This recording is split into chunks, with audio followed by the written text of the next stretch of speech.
kong Diyos, sang-ayon sa iyong kagandahang loob. Mga kasalanan ko'y iyong pawiin, ayon din sa iyong pag-ibig sa akin. Sa ngalan ng Ama at ng Anak at ng Espiritu Santo, Amen. ang pagpapala ng ating Panginoong Jesucristo, ang pag-ibig ng Diyos Ama, at ang pakikipagkaisa ng Espiritu Santo, naway sumainiyong lahat. At sumairin. Mga kapatid, sa sandaling katahimikan, aminin natin ang ating mga kasalanan at ihingi ang tawad ng mga ito upang tayo'y maging marapat gumanap sa banal na pagdiriwang.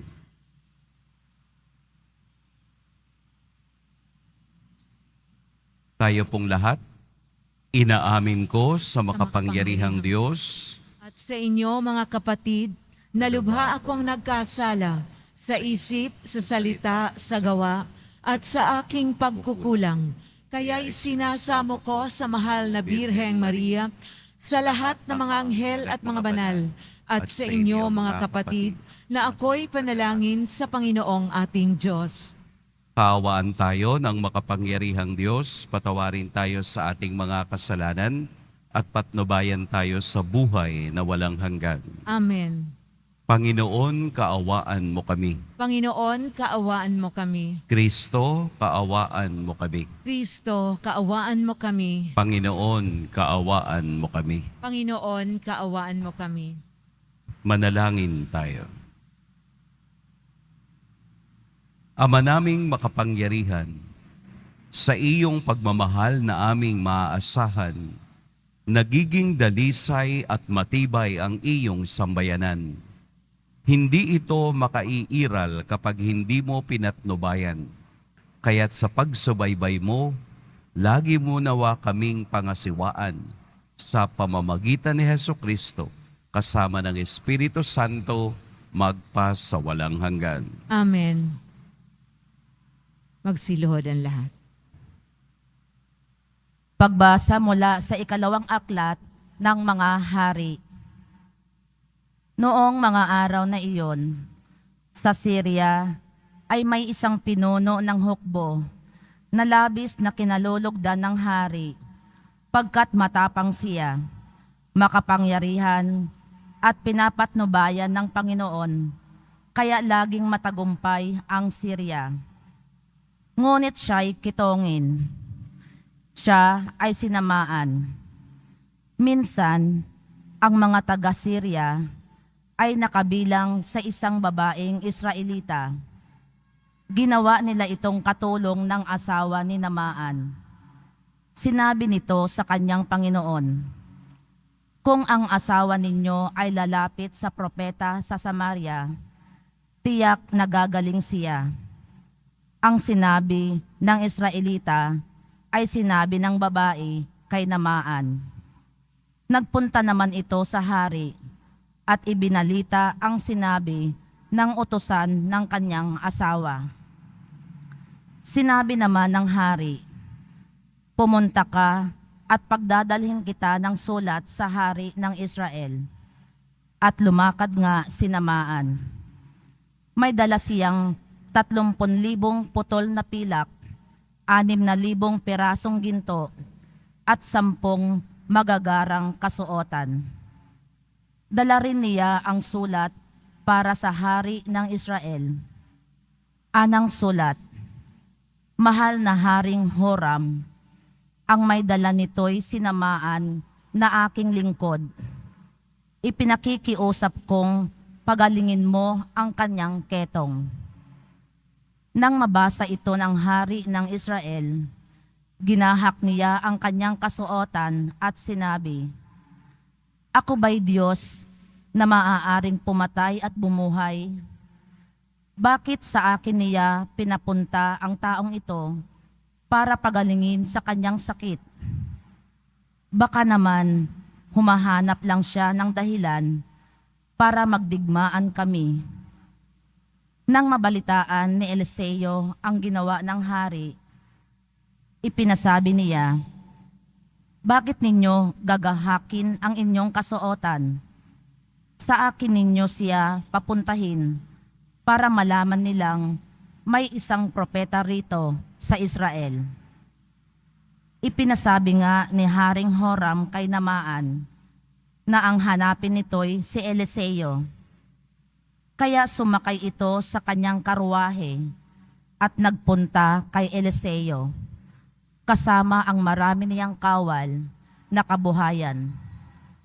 Ipinasabi sa kanya ni Eliseo, "Pumunta ka sa ilog Jordan, lumubog ka ng 7 beses at mananauli sa dati ang iyong katawan. Gagaling ang iyong ketong." Nang marinig ang sinabi ni Eliseo, nagalit si Namaan at padabog na umalis. Sinabi niya, "Akala ko pa na may sasalubungin niya ako. Tatayo siya ng matuwid, tatawagin ang Diyos niyang Panginoon sa ilog Jordan at itatapat sa akin ang kanyang mga kamay upang ako'y gumaling. Bakit doon pa niya pasisirain? Bakit hindi sa alinman sa mga ilog ng Damasco tulad ng Abana at ng Parpar? Hindi ba't mas malinis iyon kaysa alinmang tubig sa Israel? Siguro na may mas madali akong gagaling kung doon ako maliligo." At galit na galit siyang umalis. Lumapit sa kanya ang isang mga katulong at sinabi, "Panginoon, hindi ba't gagawin ninyo kahit mahirap pa riyan ang ipagawa sa inyo ng propeta? Gaano pa iyang ipinaghuhugas lang kayo para luminis?" Kaya nang mapag-isip-isip ito ni Namaan, lumusong siya sa ilog Jordan at lumubog ng 7 ulit. At tulad ng sinabi ni Eliseo, na nauli sa dati ang kanyang katawan at kuminis ang kanyang balat, tulad ng balat ng sanggol. Si Namaan at ang kanyang mga kasama ay nagbalik kay Eliseo. Sinabi niya, "Ngayoy, napatnubayan kong walang ibang Diyos sa ibabaw ng lupa, kundi ang Diyos ng Israel." Ang salita ng Diyos. Salamat sa Diyos. Aking kinasasabikan ang Diyos na nabubuhay. Aking kinasasabikan ang Diyos na nabubuhay. Kung paanong yaong batis ang hanap ng isang usa, gayon hinahanap ang Diyos ng uhaw kong kaluluwa. Aking kinasasabikan ang Diyos na nabubuhay. Nananabik ako sa Diyos, Diyos na buhay na walang iba. Kailan kaya maaaring sa harap mo ay sumamba? Aking kinasasabikan ang Diyos na nabubuhay. Ang totoo't ang liwanag, buhat sa iyo ay pakamtan, upang sa Sion ay mabalik sa bundok mong dakong banal, sa bundok mong pinagpala at sa templo mong tirahan. Aking kinasasabikan ang Diyos na nabubuhay. Sa dambana mo, O Diyos, ako naman ay dodolog, yamang galak at ligaya ang sa aki iyong dulot. Sa saliw ng aking alpay, magpupuri akong lubos, buong lugod na aawit, ako sa Diyos na aking Diyos. Aking kinasasabikan ang Diyos na nabubuhay. Tumayo po ang lahat.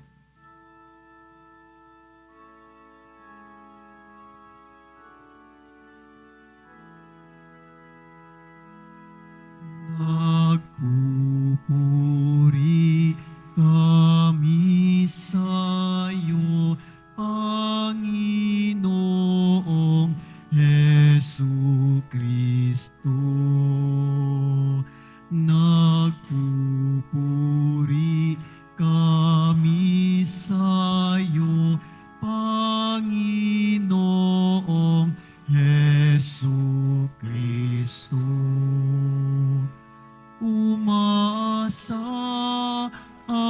sa Diyos, nagtitiwala ng lubos sa salitang nagdudulot ng pag-ibig na mataos upang kamtin ang pagtubos. Nagpupuri kami sa iyo, Panginoong Hesu Kristo. Sumainyo ang Panginoon. At sumairin. Ang mabuting balita ng Panginoon ayon kay San Lucas. Papuri sa iyo, Panginoon. Nang dumating si Jesus sa Nazaret, sinabi niya sa mga nasa sinagoga, "Tandaan ninyo, walang propetang kinikilala sa kaniyang sariling bayan. Ngunit sinasabi ko sa inyo, maraming babaeng balo sa Israel noong kapanahunan ni Elias nang hindi umulan sa loob. Babaeng balo sa Israel noong kapanahunan ni Elias nang hindi umulan sa loob ng 3 taot kalahati at magkaroon ng matinding taggutom sa buong lupain.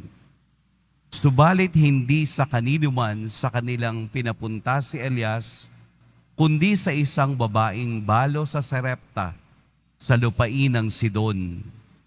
Sa dinami-dami ng mga ketongin sa Israel noong kapanahunan ni Eliseo, walang pinagaling isa man sa kanila.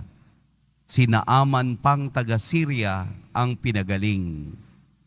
Galit na galit ang lahat ng nasa sinagoga nang marinig ito. Nagtindigan sila at ipinagtabuyan siyang palabas sa taluktok ng burol na kinatatayuan ng bayan upang ibulid sa bangin. Ngunit dumaan siya sa kalagitnaan nila at umalis." Mga kapatid, ang mabuting balita ng Panginoon. Pinupuri ka namin, Panginoong Hesu Kristo. Magandang umaga po sa lahat. Ang ating ebanghelyo ay tumutukoy sa salitang rejection, kung saan si Jesus ay hindi tinanggap sa kaniyang bayan. Sa panahon ni Jesus, sa kaniyang paglalakbay, sa kaniyang pagpapangaral ng mabuting balita, siya ay palaging pumupunta sa sinagoga. Bahagi na ng kaniyang pang-araw-araw na buhay ang pumunta sa sinagoga at magturo ng mabuting balita. Ang ebanghelyo ngayon ay tumutukoy dito na pagkatapos niyang basahin ang mahabang buhat sa libro ni Isaías, kanya namang hinarap ang mga taong nakikinig sa kanya. Ito yung cycle ng buhay ni Jesus. Una, excited ang kaniyang mga kababayan dahil nakikitaan siya ng kapangyarihang magpagaling ng mga may sakit, magpalayas ng mga spiritu, at magsalita ng maganda tungkol sa Diyos, tungkol sa habag, tungkol sa awa, lahat ng pamamaraan ng pagpapakilala ni Jesus sa Ama. Ito ang senaryo. Subalit pagkatapos ng maikling panahon, yung excitement ng mga taong nakikinig at nakasaksi ng mga himala ay nabago. Ito ay tumuon sa rejection o hindi pagtanggap sa Kanya. Bakit? Dahil gusto ng mga taong ito na sumaksi kay Jesus nung oras na iyon, nasira, nawala, nagbago ang kanilang pananaw dahil ang akala nilang magliligtas sa kanila sa bayang Israel sa pananakop ng mga Romano ay napalitan ng rejection. Akala nila si Jesus ang magbibigay sa kanila ng mas maalwan na buhay, na mas mabuting buhay, pero nakalimutan nila at na-miss point nila yung bagay na gustong sabihin at ipakita ni Jesus. Kaya siya hindi gumawa ng himala. Bakit? Dahil kahit sa ating karanasan, we cannot compel God to make miracles on us. Hindi natin mapipilit ang Diyos na gumawa ng himala sa ating harapan. Bakit? Dahil hindi magician ang Diyos. Hindi utusan ang Diyos. Hindi susunod ang Diyos kung ano ang gusto mong mangyari sa buhay mo. Tandaan natin, we cannot compel God. Tayo ang susunod sa Diyos, katulad ng ipinakita ng unang pagbasa. Ang kagalingan ay natatanggap kapag marunong sumunod at sumampalataya ang taong nangangailangan nito. Ang mga Israelita, ang mga Hudyo na nakikinig kay Jesus ay hindi naniwala. Bakit? Sa kaniyang sariling bayan, si Jesus ay hindi tinanggap. Napakaiksi, napakaliit ng paniniwala ng kaniyang mga kasambahay, ng kaniyang mga kababayan. Bakit ganun? Dahil kilala nila, nakikita nila kung papaanong ang batang ito ay lumaki sa kanilang bayan. Pero ngayon nakikita mo, nagtuturo sa sinagoga. At hindi lamang nagtuturo, tumutumpok sa kahinaan, tumitira sa mga Pariseo at Eskriba na mali ang itinuturo sa mga taong nakikinig sa kanila. Ito ang kaibahan. Yung mga taong nakakakilala sa Kanya, yon ang gumamit ng Kaniyang pagkakakilanlan upang siya'y sirain at hindi paniwalaan. Kaya hindi gumawa ng anumang himala sa Kaniyang bayan. Tayo rin naman nakakaranas ng rejection. Anong rejection yun? Yun bang ang mga taong kilala natin at malapit sa atin ang una pang sisira upang tayo'y pabagsakin? Ito rin ang kaniyang karanasan. Yung mga taong mas lapit sa kaniya, mas kilala niya, ang unang nag-reject sa kaniya. Ano ang ibinibigay sa atin ng Ebanghelyo? Dalawang bagay. Una, ang sunod at pagsunod natin sa Diyos ay makakaranas tayo ng rejection. That's true. That's 100%. Pangalawa, ang rejection ay manggagaling sa taong kilala natin o malapit sa atin. Kaya nga, konti lamang ang kaibigan ni Jesus. Kaya nga, bilang lamang ang taong malalapit kay Jesus. Dahil ito lamang mga ito ang tunay na tumanggap sa Kanya.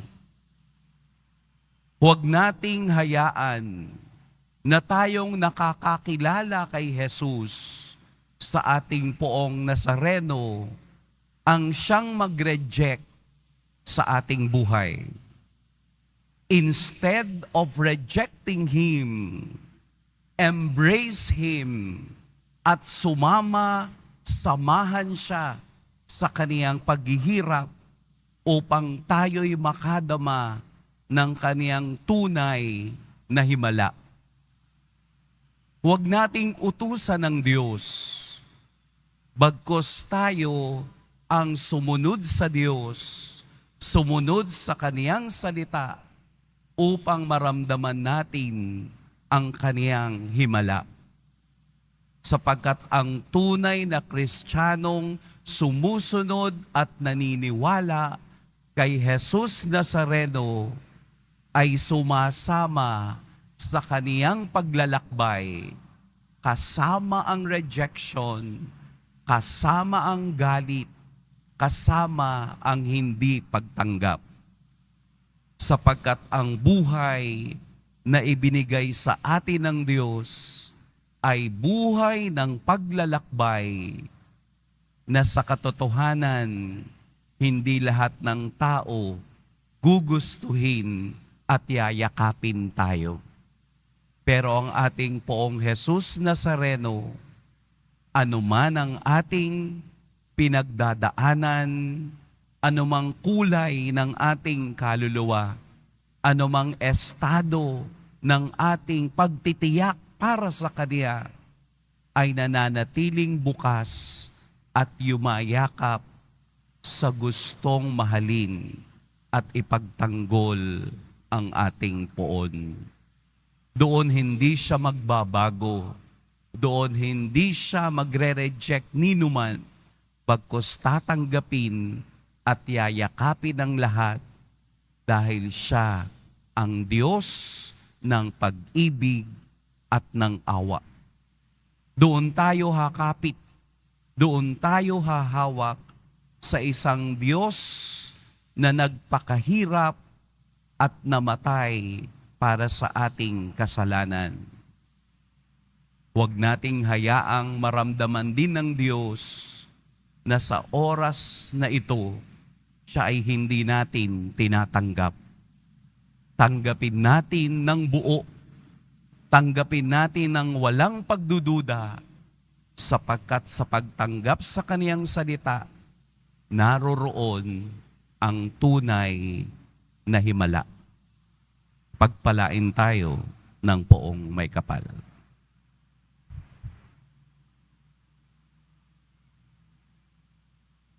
Tumayo ang lahat. Minamahal kong mga kapatid, si Jesus ay hindi tinanggap sa kaniyang sariling bayan. May pananampalatayang tinatanggap natin siya bilang ating Panginoon at tagapagligtas at nananalangin tayo sa ngalan niya. Panginoon, tulungan mo kaming magmahal ng tulad ni Jesus. Panginoon, tulungan mo kaming magmahal ng tulad ni Jesus. Ang mga pinuno ng simbahan naway magpahayag ng salita ng Diyos ng may tapang at isabuhay ito ng may paninindigan. Manalangin tayo. Panginoon, tulungan mo kaming magmahal ng tulad ni Jesus. Ang mga magulang na Kristiyano naway maging malakas upang makasunod kay Kristo na siyang daan at ang katotohanan at ang buhay. Manalangin tayo. Panginoon, tulungan mo kaming magmahal ng tulad ni Jesus. Ang ating pagpapakasakit ngayong Kwaresma naway gawin nating higit na bukas sa mapanligtas na pag-ibig ng Diyos. Manalangin tayo. Panginoon, tulungan mo kaming magmahal ng tulad ni Jesus. Ang mga may sakit na nahihirapan sa kanilang kalagayan, naway makita ang presensya ng Diyos sa kanilang buhay sa pamamagitan ng pangangalaga at malasakit ng kanilang pamilya. Manalangin tayo. Panginoon, tulungan mo kaming magmahal ng tulad ni Jesus. Ama naming makapangyarihan, sapagkat wala sa aming lumalapit kay Jesus kung hindi mo kami akayin sa Kanya. Hinihiling namin ito sa pamamagitan ni Kristong aming Panginoon. Amen. Magsiupuan lang.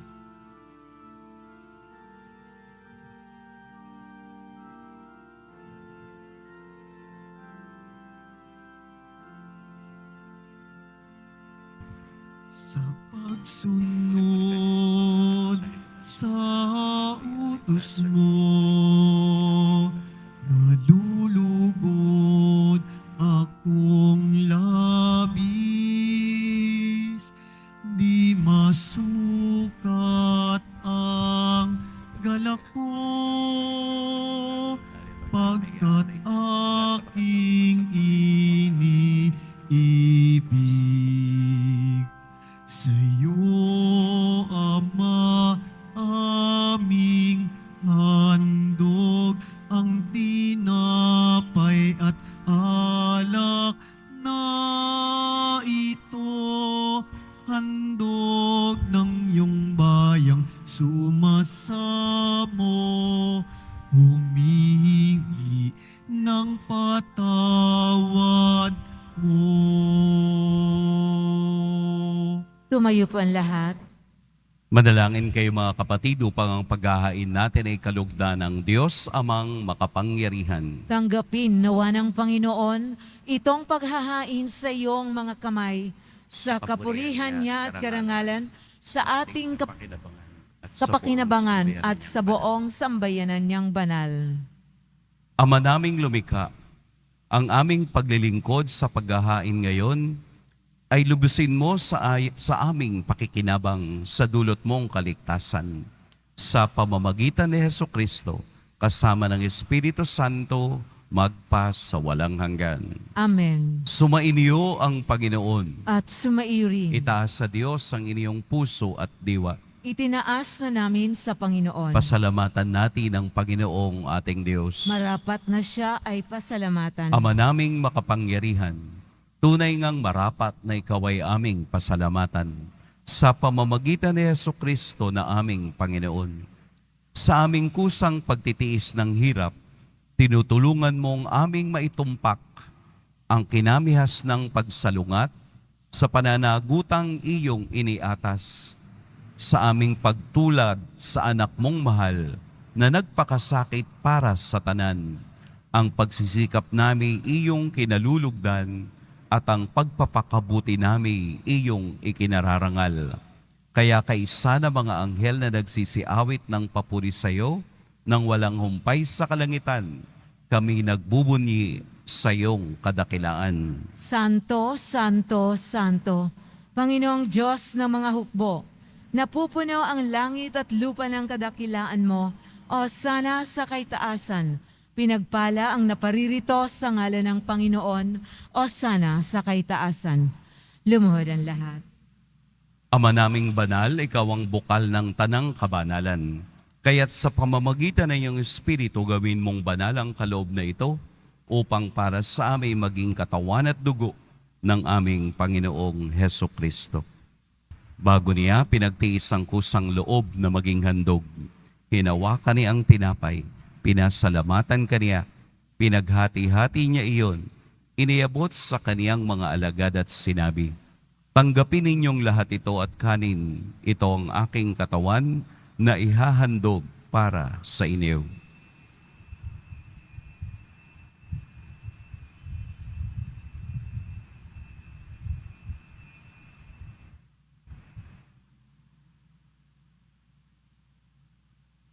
Gayun din naman noong matapos ang hapunan, hinawakan niya ang kalis.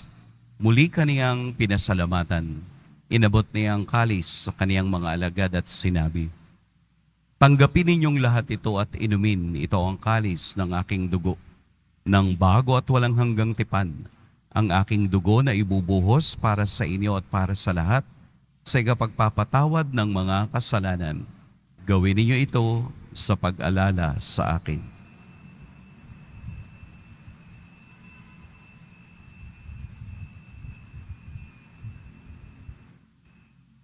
Tumayo ang lahat. Ipagbunyi natin ang misteryo ng pananampalataya. Si Kristo'y namatay, si Kristo'y nabuhay, si Kristo'y babalik sa wakas ng panahon. Ama, ginagawa namin ngayon ang pag-alala sa pagkamatay at muling pagkabuhay ng iyong anak. Kaya't iniaalay namin sa iyo ang tinapay na nagbibigay buhay at ang kalis na nagkakaloob ng kaligtasan. Kami nagpapasalamat dahil kami iyong minarapat na tumayo sa harap mo para maglingkod sa iyo. Isinasamo namin kaming magsasalo-salo sa katawan at dugo ni Kristo ay mabuklod sa pagkakaisa sa pamamagitan ng Espiritu Santo. Ama, lingapin mo ang iyong simbahang laganap sa buong daigdig. Puspusin mo kami sa pag-ibig kay San Francisco na aming Papa at ni Jose na aming Obispo at ng Tanang Kaparian. Alalahanin mo rin ang mga kapatid naming nahimlay nang may pag-asang sila'y muling mabubuhay, gayon din ang lahat ng mga pumanaw. Kaawaan mo sila at patuloyin sa iyong kaliwanagan. Kaawaan mo at pagindapating kaming lahat na makasalo sa iyong buhay na walang wakas.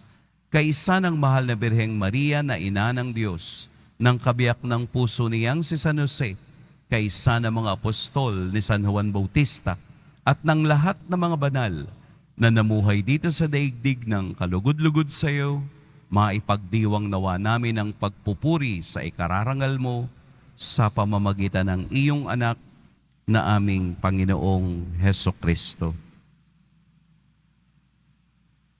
Sa pamamagitan ni Kristo, kasama niya at sa Kaniya, ang lahat ng parangal at pupuri ay sa iyo, Diyos, Amang makapangyarihan, kasama ng Espiritu Santo, magpa sa walang hanggan.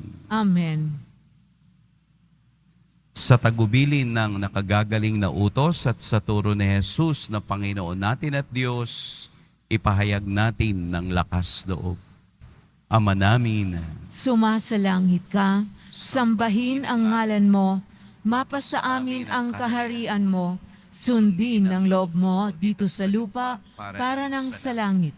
Bigyan mo kami ngayon ng aming kakanin sa araw-araw at patawarin mo kami sa aming mga sala para ng pagpapatawad namin sa nagkakasala sa amin at huwag mo kaming ipahintulot sa tukso at iadya mo kami sa lahat ng masama. hinihiling namin kami iadya sa lahat ng masama. Pagkalooban ng kapayapaan araw-araw, iligtas sa kasalanan at ilayo sa lahat ng kapahamakan, samantalang aming pinananabikan ang dakilang araw ng pagpapahayag ng tagapagligtas naming si Hesukristo. Sapagkat iyo ang kaharian at ang kapangyarihan at ang kapurihan magpakailanman. Amen. Panginoong Hesukristo, sinabi mo sa iyo mga apostol, kapayapaan ang iniiwan ko sa inyo, ang aking kapayapaan ang ibinibigay ko sa inyo. Tunghayan mo ang aming pananampalataya at huwag ang aming pagkakasala.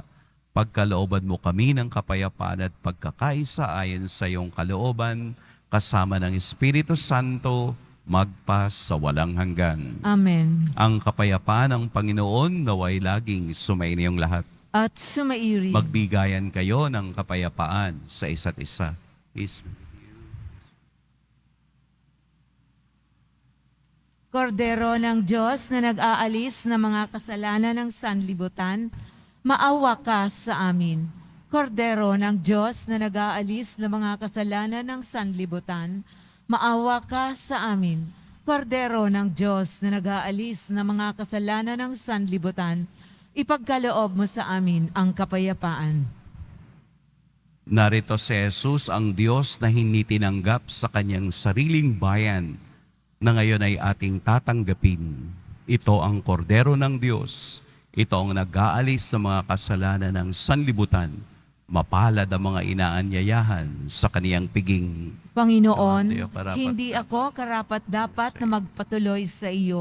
Ngunit Ngunit sa sa isang isang salita mo lamang ay gagaling na ako.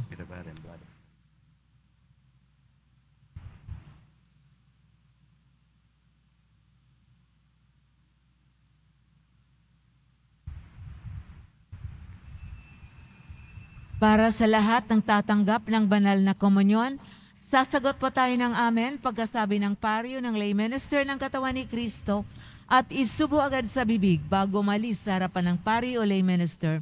Sumunod po tayo.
Manalangin tayo.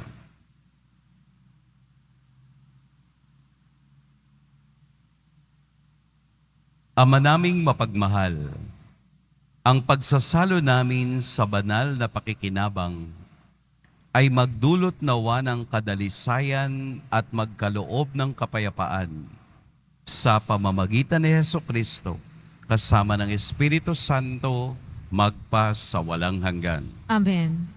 Sumainyo ang Panginoon. At sumairin. Yumuko kayo para sa pagbabasbas. Mahal na poong Jesus Nazareno, inihayag mo sa pamamagitan ng krus ang walang maliw na pag-ibig ng Diyos sa sangkatauhan. Pakinggan mo po ang kahilingan ng iyong angkan na nagsusumamo sa iyo. Makamtanawa nilang iyong katugunan at tanggapin ang kasagutan na may utang na loob na tinatanaw. Basbasan din po ninyo ang mga daladala nilang mga imahen at dasalan. Sa pamamagitan ng bendisyon na ito, naway maalala nila ang mga pangako nila noon sa binyag, na ikaw ang kanilang iibigin at paglilingkuran bilang Panginoon, magpa sa walang hanggan. Amen. At pagpalain kayo ng makapangyarihan at mapagpagaling na Diyos, ang Ama at Anak at Espiritu Santo. Amen. Tapos na ang ating misa, humayo kayong taglayang kapayapaan ng poong Jesus Nazareno. Salamat sa Diyos.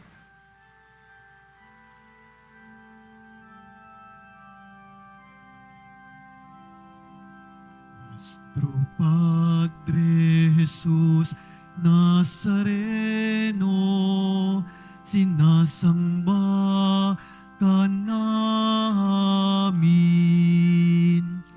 pinipinto ka namin, aral mo ang aming buhay at kaligtasan. Nuestro Padre Jesús Nazareno, iligtas mo kami sa kasalanan. Ang krus mong kinamatayan ay sagisag ng aming kaligtasan. Nuestro Padre Jesús Nazareno, dinarangal ka namin. Nuestro Padre Jesus Nazareno, nilulwalhati ka namin. Nuestro Padre Jesus Nazareno, dinarangal ka namin. Nuestro Padre Jesus Nazareno, nilulwalhati ka namin.